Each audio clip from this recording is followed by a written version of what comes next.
tuloy-tuloy yung trabaho. Tapos may ayuda. Kahit hindi sila naka-uwi, pero kumikita. Tapos may ayuda pa po sila kasi supportado sila ng Pilipinas. Naisip namin yan, bilis mo sa pera sa Pilipinas. Yung sinayang namin ng opportunity, ganun pa Okay lang, tapos may mga pa. ngayon po ay naano ko na po ang ano ngayon eh.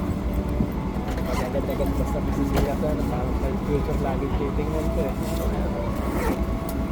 Bata pa po ako kasi taon lang. Maraming pa ito. Ano pa? Christian. Alam ko. Christian Ryan David.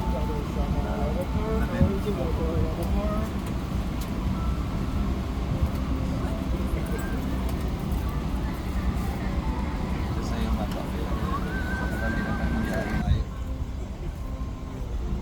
Kasi yung minis ko po, nagpunta ng Cubao. Kasi doon po sa may wala pa siya sa Cubao, kalapit na pa lang dyan sa may Tapcon. Sa nung nagdap po siya ng 800 ng tag 1.6 daw po hanggang Cubao.